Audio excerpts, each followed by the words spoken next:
Hi, thanks for joining me on Vittles and Ren. This is a mom life vlog where we talk about relationships and little ones and everything that those two things come with. Right now, what I'm dealing with is sleep training. And I am sucking at it. Yes, so this topic is going to be about sleep training. I'd like to know if you're sleep training, how it's going for you, and if you've already been sleep training and gotten through it. How'd you do that? Because my little one she's got her own personality and she is very vocal. So basically, I've been co-sleeping with her. She was almost sleeping through the night. I mean, she was the best sleeper. I got her home from the hospital. She maybe woke up once or twice a night. It was like, wow, this is kind of easy. And I felt bad for other moms. And around 4 months, she did the sleep regression and she started, previously to that, around 3.5 months, she started sleeping through the night. So I got a good 3 to almost 4 weeks of her sleeping through the night. And then she did the around 4 month sleep regression. So she started waking up like she did when she was a newborn, once or twice a night. And so I just basically brought her into bed with me in the spare bedroom. I bought like a little baby nest, a little co-sleeping device. And I co-slept with her in the back bedroom, and she'd wake up once or twice a night and I'd side lie feed with her, fall back asleep.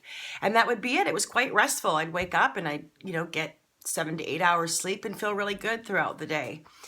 And then recently she started waking up like every hour. I'm not sure if it was teething or, my boob was falling out of her mouth and she just wanted the boob back in her mouth.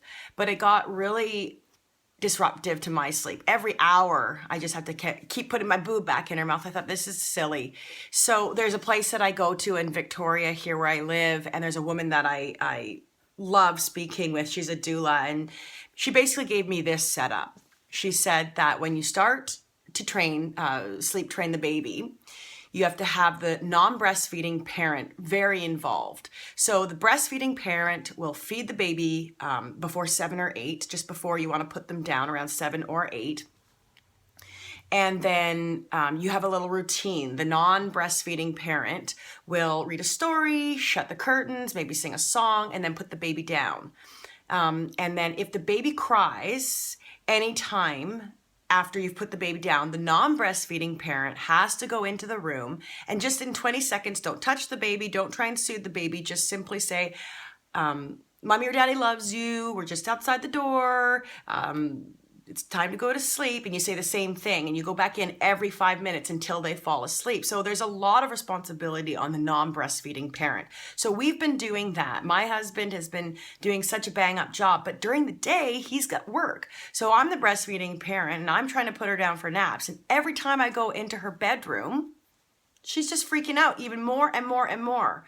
So I don't know. I'm going to go in and speak with this lady again tomorrow and see if she has some more tips for me, and maybe I'll share those, maybe do an update on the sleep training. But I'm wondering how it's going for you. Did you experience this? It's only day 5. We started Thursday, and it's now Tuesday.